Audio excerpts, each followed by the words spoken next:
Hi Collective, welcome to the channel. I'm Crystal, a divine messenger delivering messages to you from the higher realms. Welcome in everyone.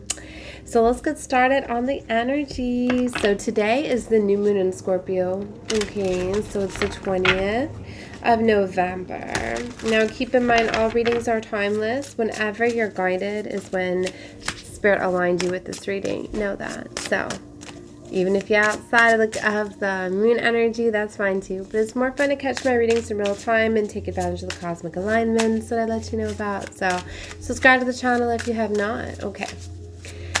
So this is a very intense new moon. I'm curious. Oh my goodness. Curious. And Mercury is getting to me. Oh my gosh.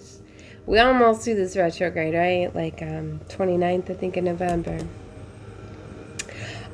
Awakening Jolt came out. From shock to epiphany, embrace the upheaval as a catalyst for renewal is coming out. This card actually came reversed. From lightning strikes, dismantling outdated ways of being to get a fresh start. So I'm feeling something more intense with this awakening jolt here. From shock to epiphany. Like, you gonna be finding out something now. It's interesting is, like, I've been getting this discovery energy. If you know Scorpios, you know that they love to investigate. And they're very intense. They're very strategic. Okay. Like, Scorpios don't play. Like, you could be thinking you playing checkers. They've been playing chess the whole time. Okay. So there's this energy here of, like, you're going to be finding out something. Definitely. There's some stuff coming to light here. Love's disguise. Okay. This could be finding out some truth about a lover. See the mask? Go beyond superficial looks and see who they truly are. For some of you, they could really be showing their true signs at this time. Like, if somebody was wearing a mask or being false, you're going to be seeing right through it. Oh, this one came out like this. Pull weeds of resentment so your love can bloom. Or delicate dawn, from fragile beginnings to mutual growth, and hold on to the promise of hope.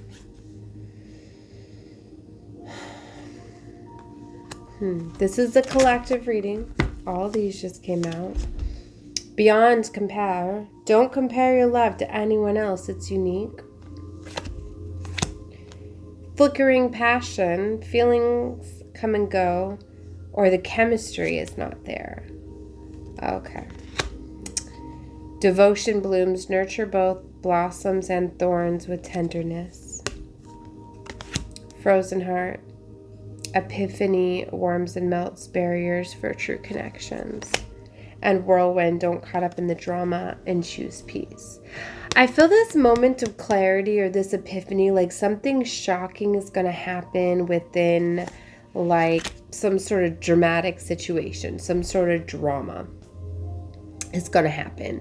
And in that moment, it could even, I'm getting, be somebody else's drama. Okay. But in that moment, you're going to see the clarity. Like, you're going to get this epiphany, this realization. Like, wow. You know, like, okay. I don't even feel, it's like, I want to give an example, but I don't. You're going to realize something in the moment. And you're gonna, okay, this is what you're gonna realize, that frozen heart, you're gonna realize that, like, how could somebody love you if their heart is so cold? It's like somebody's gonna do something maybe in a dramatic moment that is so cold-hearted, okay, that you're just gonna be like, whoa, your heart is like,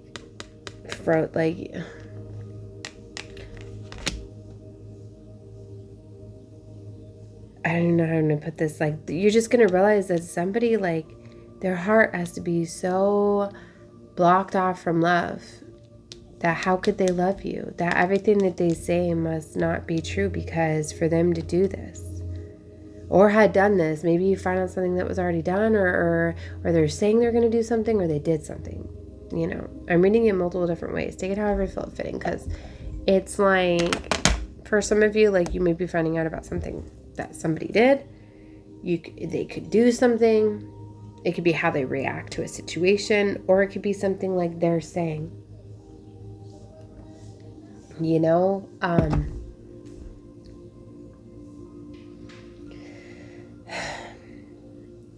mean, I know it's vague because it's many different like discoveries and different energies. But you're going to see something. For some of you, it could be finding out something about the past, very much so, something that they did. Okay. For some of you, it's like a deal breaker too, because you're like, you know, you went and did this. Like, that was so cold-hearted of you to do that. That just, you know, sometimes, like, to forgive people, you have to let them go and move on. This energy is giving shards of love. Past trauma leaves scars. Take time to heal yourself. So for some of you, this may be something that you're going to need to heal from. Okay. Look, but fight, plan. Sometimes things fall apart for better things to come. So for some of you, it's like you find out about these things because a divine source, they wanted you to see someone's true, authentic self. It's like them taking the mask off so you can see how somebody truly is, so you can align with where you're going. That's why this can be like it's a blessing. It's kind of like, yeah, they're going to break your heart, cause some pain, but it's going to save your soul.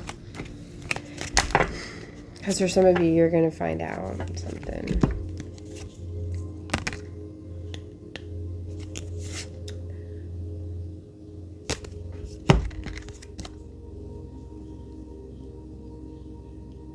Release the past and let yourself love again. It's just like if justice is coming around, but you guys, maybe your justice is already here too, but maybe you're holding on to a past person or situation and you don't even know what they did. So by not knowing what they, you know what I mean? Like, it's not fair.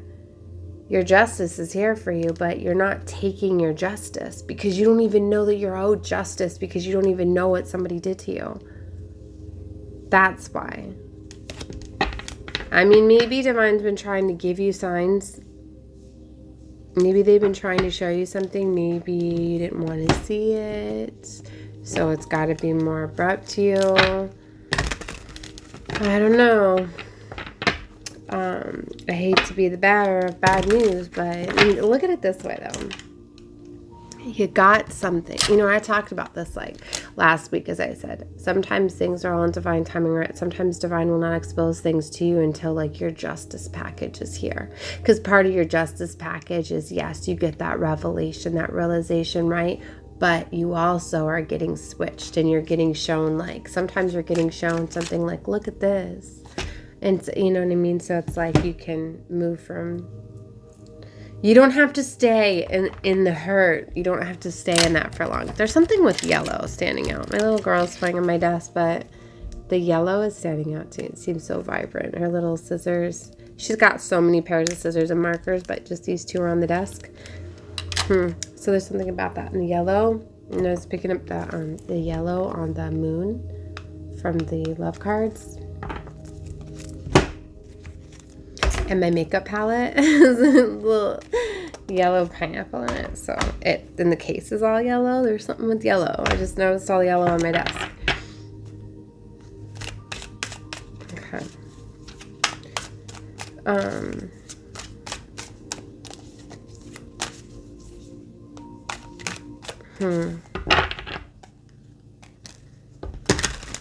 right.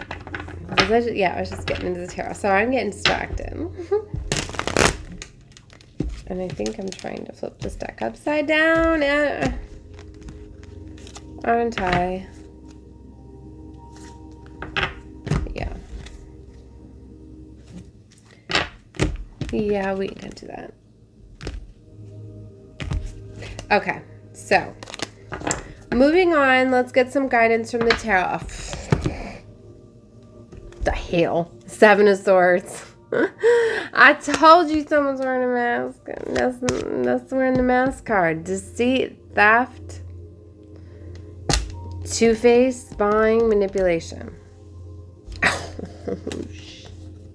And the moon. Oh, the secrets. The moon's revealing these secrets. I told you what I was feeling. That's why it's so cute to do the oracle and get into the tarot, because we confirm what we've been feeling over here. Page of Pentacles. Look. Baby, there's a tower. I know these cards are hard to see, right? But you know what's interesting is I was feeling like the shadow side. You know what's interesting too is like I was light working last night and I was talking about how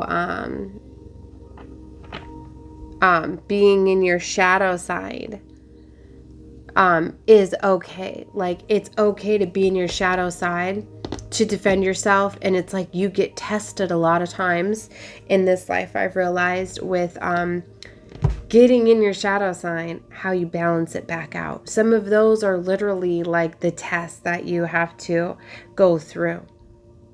Because it's like some of the tests are, well, if you don't use your shadow sign, then you're going to allow people to take advantage of you and take too much of your light. Like then you're going to be too much in your light. You're not balanced. So you know, you have to learn how to temperance it. Like you have to learn how to get into your shadow, use it, not to extreme levels, not where it's going to wound you, not, you know what I mean? And it takes strength and courage to be able to do that. Well, and when you learn to do that, you start to learn that you get gifts and abundance and so many things. Like we've got the Ten of Pentacles coming out here. This beautiful, out the Page of Pentacles, ambitious, study, consistent, planner, grounded. Something about timing. Told you, some timing with this Ten of Pentacles, and then there's this Tower that's on the bottom with the Hierophant. Like you're at this place of like a new contract, a new beginning.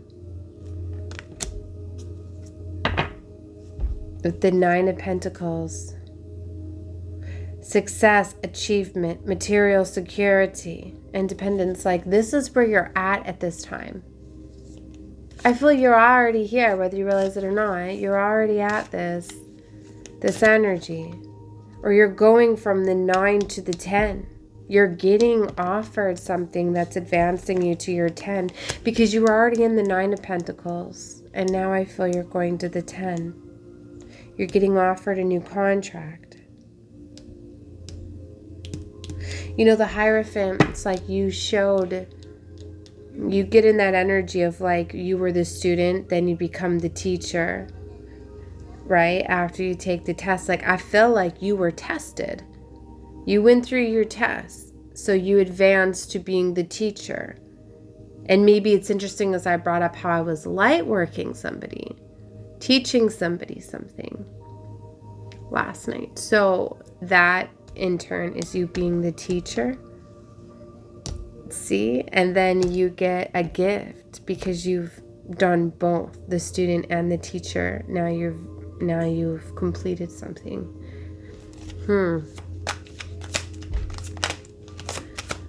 So you're advancing. Ooh, baby. We got the Empress out here. Yeah, in Six of Wands. Victory for an Empress. See, for some of you, these situations that you endured, because I was seeing the Queen of Wands out with the Tower, the Hierophant, Seven of Swords, like it was starting that energy, but I didn't want to call out right because I didn't know if it's that Seven of Swords energy, if it was your energy, masculine or feminine, because sometimes people get in that energy. But these situations, you know, forge you into the Empress. Like to get to an Empress status, like it's earned. She has to prove her strength. She has to be able to embody all four queens as well. Two of Wands.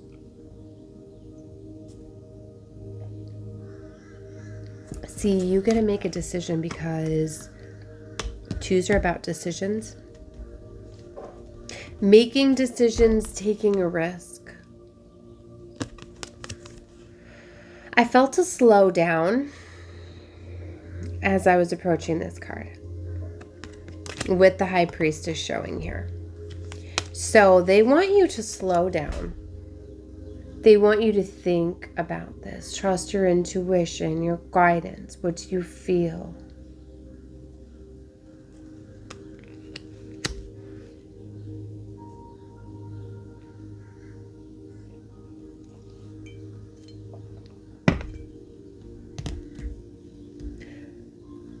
Eight of Pentacles to the Two of Cups.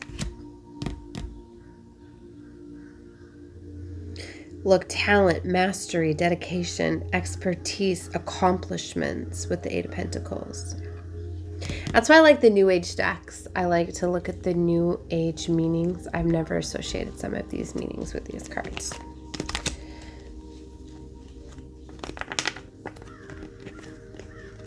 This is where I told you, you have succeeded something. So now it's expertise, mastery, accomplishments. That's why it's like it's this higher vibrational Ten of Pentacles energy. I keep hearing mastering detachment. I need to put it out there because I've heard them say it quite a few times. Maybe somebody has learned how to master detachment. And that was a big key in advancing forward. Because if things were holding on to you or had some sort of stronghold over you and you learn how to detach from them, then you're ready for advancement. And we were talking about that last night too. And it was so neat too, because as I was light working and teaching, I was getting taught as well. I love it when I align with other spiritual teachers. I don't even think he was aware that he was. So it was very, very neat. And I've been running into that more and more and more as more of the collective consciousness is rising and more people are waking up. It is so beautiful. I've waited for this time for such a long time. It's so exciting. So, there's that. All right. Four of Swords. See, healing. Detaching from all the things, all the wounds, all the things that could be holding you back. All right. So, I need to put my closing here because I only have 2 minutes available. Or left available for this reading. So 20:43 is all I had available. I was at 1800 when I called it. Okay, so definitely subscribe to the channel if you have not. So you attracted to me vibrationally. We're energetic match to this frequency. So know that. Take a look at surrounding readings. My readings do build off of each other. I try to upload in 3s. I know yesterday I was really tired. I had to lay down, so I didn't get to do my 3rd upload. All right. I have a couple hours before I can even lay down today, so I will probably get 2 more out. Yeah, like what is it, like 1 o'clock? I'm so mixed up on time. Oh my gosh. Flipping me from like overnights, the middle of the nights, like early morning, like I don't know. I don't know when my day and nights are. I don't know when my morning time is and when my bedtime is anymore. Here nor there. Look, the Devil is next to the 7 of Cups. So somebody was definitely disguising their energy because somebody had, with that mask energy, you know, sometimes that's just somebody that's being controlled by darker energies. They have addictions. They have, you know, and sometimes it can be an addiction to like power and control and lust. You know, a lot of readers read like, oh, this lustful energy. It's not always sex. I mean, sometimes it is, but you know, because sexual energy is creative energy. It's life force energy. So it's very powerful. But, you know, people can lust for power and control and money and things like that. And So somebody could have had some sort of driving force, right? And a lot of times it stems from a wounding. In my readings yesterday, I was talking about like narcissism, right? And narcissists, or it was the day before, but they really come from like a wounded place. And it's kind of like they didn't get enough love. They didn't have enough control over their emotions and feelings. So, you know, they get built up. It really has to do with their nervous system. Right. And so they get very domineering and controlling and things like that, but it really stems from a wounding. So that's what I mean. A lot of times they say Seven of Swords or whatever, like you think that, oh, this person's coming in like playa energy, gonna use me for what I got. That it's not always like that. That's why I hate it when it's just like, oh, liar, deceiver, cheater, da da da da. You know, and cheating is not always physically, but it can be emotionally. It could be somebody pouring their energy out into other people and other things. Somebody could be like cheating on you with like a football or some sort